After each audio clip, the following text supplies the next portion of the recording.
most of the places I stayed in Nigeria ran on generator. It sounded so strange to me. I didn't expect it. So I was like, could you repeat that again? I was like, oh yeah, what can you do for me? Otherwise, I'll refer you to my boss. I was like, okay, nothing for you. Nothing for you this morning. I'm like, I wasn't even carrying cash. So I was like, I don't even understand what you're talking about. How is that possible? So who has the key? And they just kept calling everybody, calling with their walkie-talkies, calling, and like you could see people running up and down. Like people came some of their officers came to the door to come and check if the door was really closed. I'm like, if the door was open, we would have entered. Like the door is locked. The most interesting part about my flight back from Ghana was like,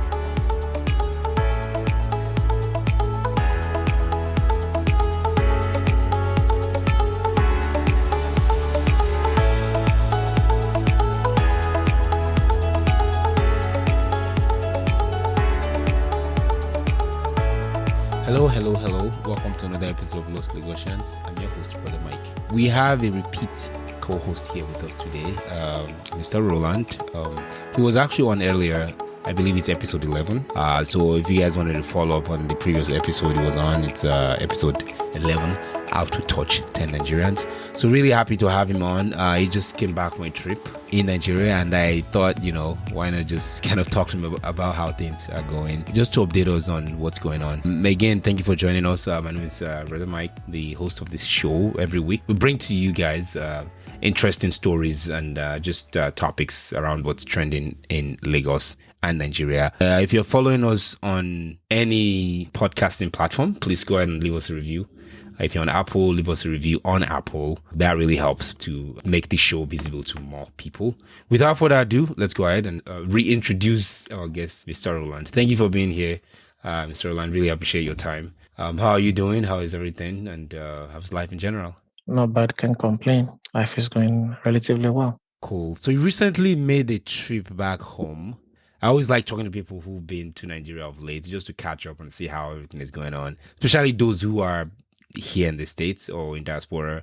So just to kind of do a check-in on how things are going and what the experiences might have been since returning. How long ago were you there before your most recent visit? 2019, I believe. Okay. Yeah. So that was before COVID. Before COVID, yes. You were mentioning to me that you did go to Ghana as well. What was that experience like compared to Nigeria? The experience was night and day. Wow. Okay. Experience was night and day. So, in Nigeria, I probably say most of the places I stayed in Nigeria ran on generator. Wow. Like, I shouldn't call them NEPA now, whatever they call themselves, the electric companies. I don't know what these guys are doing. I don't know. I have no idea what they're doing. So going to Ghana, Ghana was an eye-opener of a society that is run by locals, but seems to be able to gloss over the cracks of corruption and the concept of incompetence. Okay, that's loaded. Run by locals, corruption, incompetence. Nigeria is run by locals too, isn't it? Yeah, but we've somehow not been able to cover our incompetence and corruption. I say that because it's not like as if Ghana does not have corruption. It's not like as if they do. Actually. It's not as if Ghana does not have people that are incompetent, but they are able to still run fundamental services above their incompetence. Right? In Ghana, talking to people, they are like, "What are you talking about? Blackout?" They don't even know the concept of blackout. Seems so foreign to them. Right? What city were you in Ghana? In Accra. Oh, you're in Accra, the capital. In Nigeria, ask a 1-day-old. Probably half of the time the 1-day-old is alive, there has been no electricity. So that was one thing that I found very interesting. The infrastructure for the internet was pretty good, even on the outskirts of the city. And we went outside of Accra, and we still were able to connect and do stuff, do business. I found that to be quite interesting as well. Maybe in Nigeria, maybe I'm not well connected enough, but I know I paid a decent amount to try and get internet that moves with me. Oh, As wow, in, yeah. I want to have internet at all times, and I paid a good amount for that. Unlike in Ghana, it looks like everybody seems to be able to access that same service Mm-hmm. at almost the same price. Mm-hmm. And was it the So that network was because you were hopping from one network to another, or just the tower, cell tower so. coverage? I don't know what they're doing in Ghana. I only bought one SIM, and everything seems to work. Wow. Like in Nigeria, you have to have like every single everybody seems to carry more than three different SIM Phones. cards, right? Just to make sure that they have some level of It's redundancy. wherever But you are. There's somebody that yeah, owns whatever, Oshodi. Another person whichever one owns, works. yeah, Yeah, yeah. whichever one works best to use at that point in time. So I don't think you figured out their I, roaming.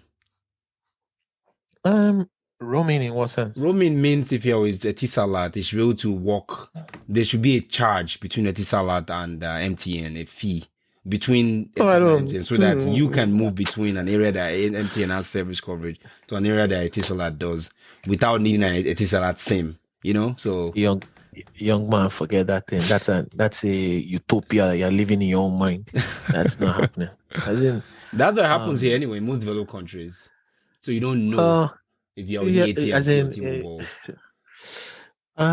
it doesn't happen as seamlessly as you present it. Actually, but obviously in Nigeria it doesn't work that way for sure. Oh no, for sure, you're So I right. don't, I don't, I don't know how Ghana does it or how they've. As in, the other thing that's let us be fair is that Ghana does not have the same population problems as we have in Ghana Lagos, is like 33 Accra, million, Lagos is 15. right? So Ghana is just Lagos, twice Lagos. right? So maybe just because their infrastructure are not that overburdened, it allows for more stuff to be used and stuff like that. I think you're making excuses here. But personally, I think we have enough money and enough Of course, yeah. human resource to be able to build the infrastructure. We just need good leadership. But, anyways, then let us go down that rabbit hole. But in general, I found Ghana to be a more, in terms of infrastructure, their infrastructure seems to be significantly more developed than in Nigeria. As in, I don't know if that is true when you start looking at their backbone and all that kind of stuff, but in terms of the ability for the common man to use services, they seem to be a little bit more advanced than Nigeria is. Yeah, but why? I mean, sorry to interrupt you there. I didn't mean Sure. to. When you're talking about, I don't know if this makes sense, but Lagos is just 452 square miles. That's the area of Lagos. See, Lagos is 450 square miles, right? Let's round that down. Yes. Ghana is 92,100 square miles. So Lagos to Ghana, if you look at that map, that's about 5 times smaller. No, 450 to 90. To 90. Oh, to 90. So that's like 200 times more. What are you talking about? I thought you just said Lagos was 450,000. No. Lagos is 452 square miles. It's 450. Oh. So Lagos is 450 square miles. Ghana is 90,000. 92,000. 92,000. Okay. So if you do the math, I mean, Ghana is way bigger than Lagos. So if you do 450 times 2 is 900. So you're going from 900 to 90,000. Yeah. So that's like 200, or Ghana is 200 times bigger. So let's be careful. As in, I didn't go to all of Ghana. I only went to Accra. No. The point I was just making is in terms of the infrastructure. With the telecommunications, the internet, you have land, you have space, so you can be able to expand. But Lagos is so congested. So in terms of size, all of Nigeria, is 4 times bigger than Ghana. In terms of square miles, in area, if you look at it on the map, Ghana is 1, Nigeria is 4 times bigger than Ghana. So overall, the infrastructure. So I guess it kind of makes sense. We're going off topic here a little bit. Sure. Yeah. But definitely you had a good time. So then how was the flying at the airline and just coming back to, because you're in and out? Yeah, getting to Ghana is a different story. So when we flew in initially from the US, we flew into the old airport, which was surprising. MM2? And I'm like, no, it's still Muritala International Airport, but now they call it Terminal 1. right? Okay. So we flew into Terminal 1, which is the old airport that we all know. Um, and then when I was going to leave to Ghana, they were like, "Oh, to leave, go to Ghana, we have to go to Terminal 2." I'm like, "Terminal 2? Where's Terminal 2?" So Terminal 2 ended up being the brand new, shining new airport, Mm-hmm. the new airport terminal that the CCC built. Mm-hmm. Um, which was interesting. That to take a 45-minute flight, we had to go to the brand new airport, and then people that have flown for 11 hours had to be tossed into the old airport. Um, but no, notwithstanding, so I went into the new terminal. It was pretty standard, nothing special. Definitely a significant upgrade from the existing Of course, terminal. yeah. Um, then I checked into my flight to go to Ghana on what do you call that airline again? Air Peace. The flight itself was, you know, uneventful. It was pretty No straightforward. delays, nothing. Um, no delays on that morning flight. It was pretty standard. Check your passports, go through immigration, and all You that didn't good need a stuff. visa, did you? I didn't need a visa, so pretty much ECOWAS passport to get into Ghana. So got into Ghana. The surprising part about Ghana is I cannot tell you if this is just because we were coming from Nigeria, or if this is something. But when I talk to my Ghanaian friends, they tell me that um, people at the airport don't necessarily ask for blessings. Like in Nigeria, when you land, they're like, "Oh, God bless me. What did you bring for us Find out from something. abroad? Blah blah blah. Find us something." But my experience in Ghana was different. So I flew into Ghana, and then we got to immigration, and he was like, "Oh, where is your yellow fever card?" I'm like, "Yellow fever card for where? How?" He's like, "Oh, if you don't have yellow fever card, then you have to pay to get yellow fever immunization." I'm like, "No, I don't want to get a yellow fever immunization." Yellow fever I like, "Oh, immunization is 2020 in 2022.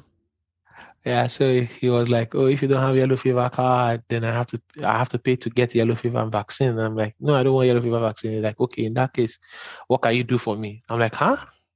It sounded so straight to me. I didn't expect it. So I was like, "Could you repeat that again?" I was like, "Oh yeah, what can you do for me? Otherwise, I'll refer you to my boss." I was like, "Okay, Wow. Am I in nothing Nigeria? for you, nothing for you this morning." I'm like, I wasn't even carrying cash. So I was like, "I don't even understand what you're talking about." He's like, "Yeah, that I have to go pay $20 to get the immunization." But I pretty much pleaded with him. I'm like, "Okay, see, if you shake me, nothing will Nothing. fall out." So don't let us waste your time and waste everybody's time. uh, Just let me go this one time. So he was like, "Okay, I'll go next time." Well, I'm like, "Yeah, I'll go next next time." time, yeah. So I went through.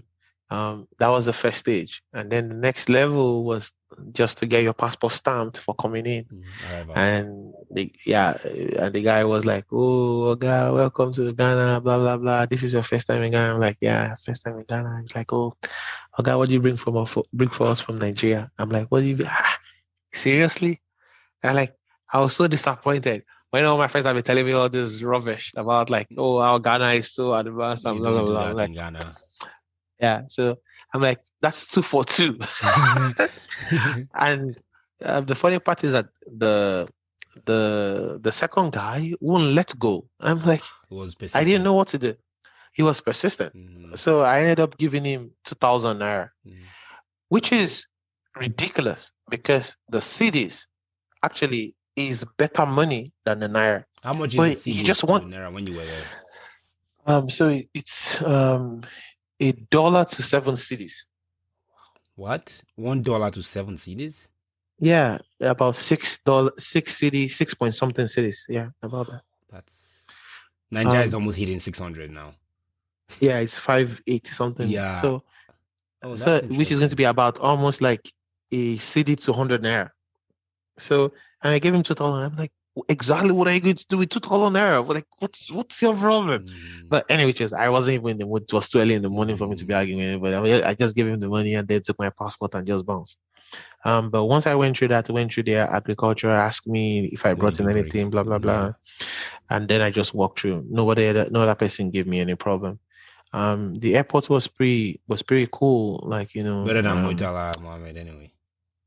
um, I didn't walk through the entire airport, so I can but it's pretty clean. Like and like not the yes, there were the people outside that were asking, oh, a taxi, taxi, Mm-hmm. taxi, but nobody was trying to help me to push anything or to Like they're doing at obtain me or Muritala. in Muritala. Yeah, no one was trying to do that. Like at Muritala, people will come and they try to give you a CD, and I'm like, I don't want the CD. It's like, oh, if you don't want the CD, then bless my ministry. I'm like, I didn't take anything Oh, from you. like a music Yeah, like a music track. CD, and they're like, Yeah. oh, yeah, yeah. But in Ghana it was very different, and then Mm, pretty much went about town and did our stuff. The same old, same old. People drive the same way. mm. Don't Same side of listen the to road. Yeah. no. Yeah, no, as in when I say they drive the same way, like impatient, crazy Oh yeah. people, Right. like Yeah, okay. Okay. just like in Nigeria, like someone just decide that okay, today is my great day. I'm just going to go opposite of traffic. Yeah, uh, yeah. Um, but apart from that, I think Oh, good. Ghana was So the good. return too was okay, I suppose. The return is a different story entirely. The return was a nightmare. So I got to the airport, and they were like, I looked on the screen, and it said like, oh, an hour delay. So I'm like, okay, if it's an hour delay, I might as well just chill out. Mm. But the lady at the counter was like, oh, that can change. I have to check in. I'm like, okay, fine, check me in. So I checked in. So remember, the flight from Lagos to Ghana is 45 minutes, Right. right? So if it's an hour delay, that means they pretty much can tell if the plane had already left Nigeria. Mm. That's why it would be an hour delay. That will only make sense. Although the time So difference is if an hour, isn't it? Ghana is on GMT. that was in GMT, so it's an hour, but Mm. they already know when Of the course, plane now, leaves, yeah. right? Mm. But obviously, the plane never left. Mm. So I checked in, left my friends, and came into the airport, and then pretty much they simply just left us there for 4 hours. Wow. So 1 hour delay turned into 4 hour delay. Yep, And this is without Airpiece, isn't it? the airpiece, and they did not say squat. Like they just suddenly all the Like employees nothing just happened. disappeared. Yeah, they just evaporated. And Wow. then like about 3.5 hours later, they just showed up. I'm like, okay. When was your flight? What Um, time of the day? Like PM? my flight was supposed to be like, was it six something? Wow. We didn't end up leaving till like, I'll probably say almost 10 something, Wow. right? And they did not say anything. So, Mm. um, I think that kind of irritated most people. Mm. For me, I was just, I'm like, I guess in my own mind, I was like, yeah, this is a Nigerian airline. This Mm. is to be expected kind of a thing, Mm. which is kind of sad. I What I didn't know. expect is what I saw when I got back to Nigeria. So just to say Uh, this real quick, when I fly in Nigeria, which I do every time I go to Nigeria, um, the airline, I don't want to say they are useless, but their communication is like the worst.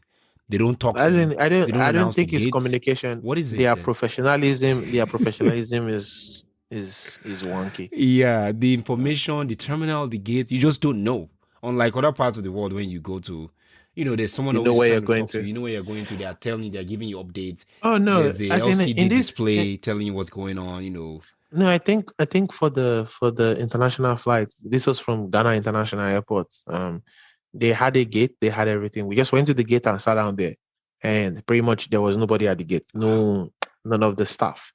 And then when the staff will come by, we ask them what's going on, and they'll be like, "Oh, there is no plane." I'm like, "What do you mean by there is no plane?"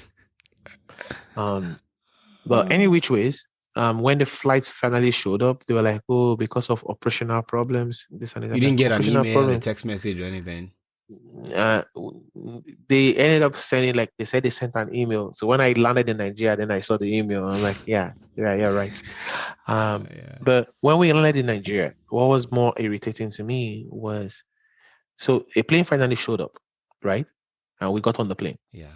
In order for the plane to take off from Ghana, it also has to radio Nigeria saying, "Hey, we're on our way," right? In order for it to land, it's radioed into the radio tower saying we're The control landing and tower. everything, Yeah. right?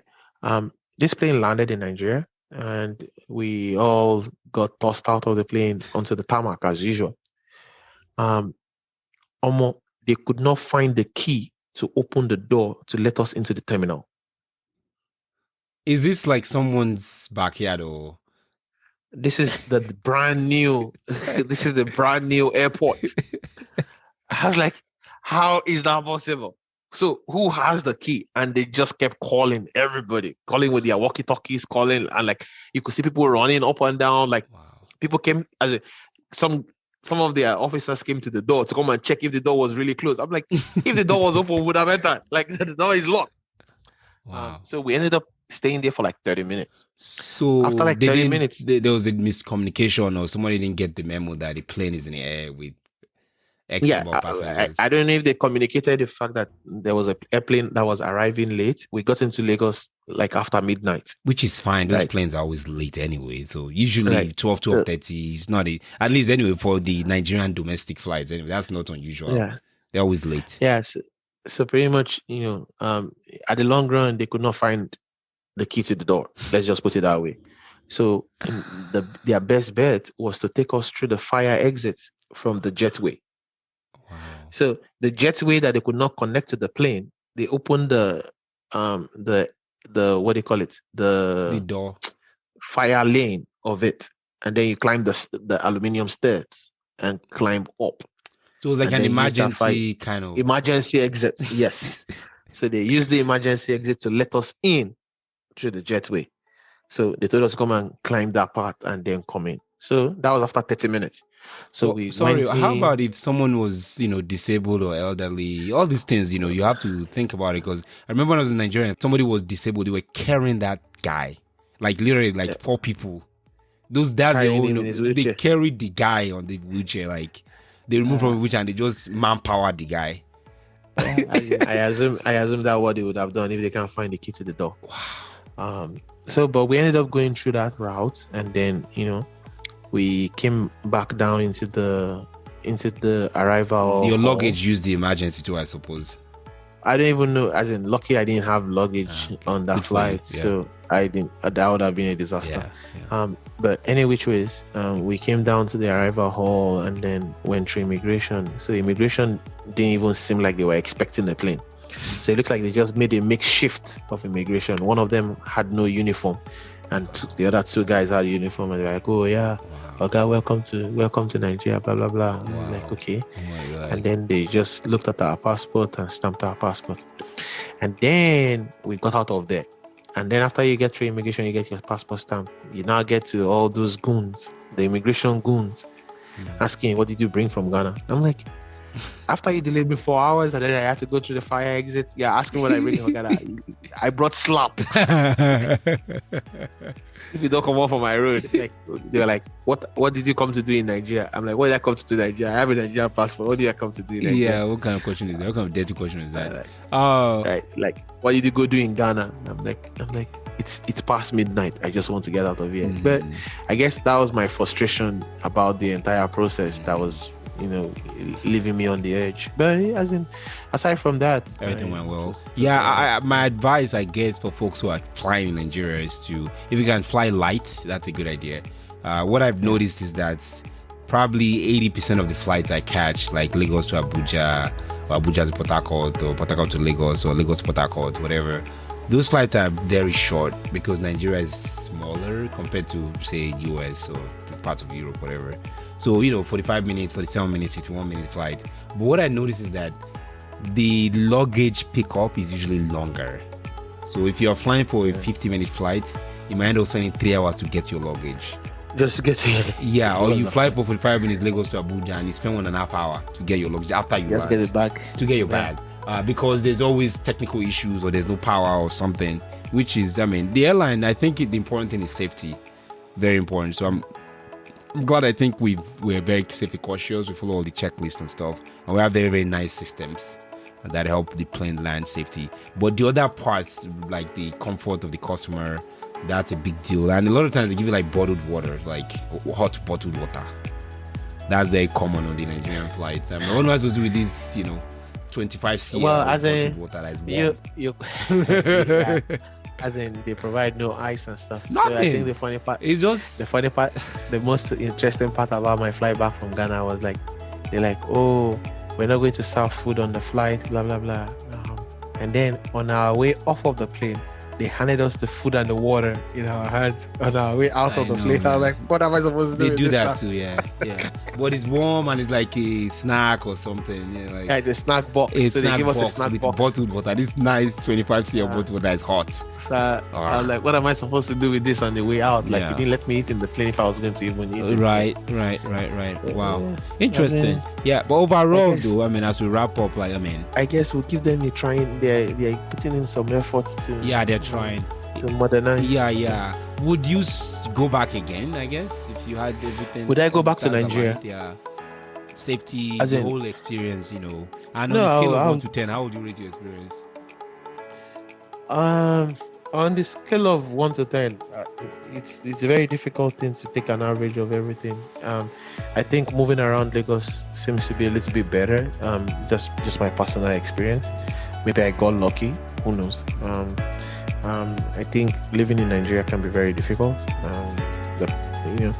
As in, even for me coming in to spend money, I discovered that there were many things that shouldn't be that way, but are, and you have no control over that. So yes, you would go back. Yeah. What? As in, I'll surely. What are you talking about? Yeah, I'll surely go back. I still have folks at home. Yeah. Very good. For my folks' sake, I will go back. Go back, yeah. How about investing in Nigeria? Would you go back and for investment reasons? Investing in Nigeria, I don't. That's a very loaded question. I cannot answer yes or no. There is no simple answer for that. Because as in, I'll say it depends.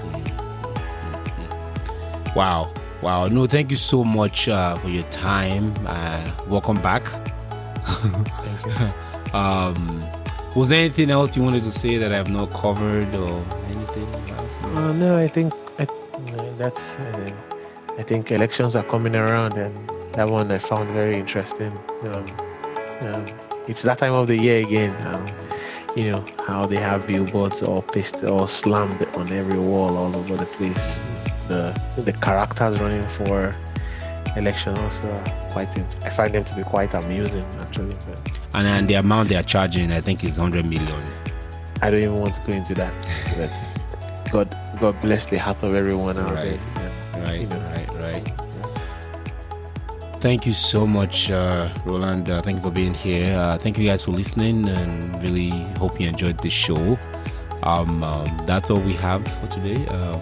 Until the next episode, we'll catch you guys later. Ikoni Baje. Ikoni Baje. Yeah. All right. Bye now. Thanks. Bye.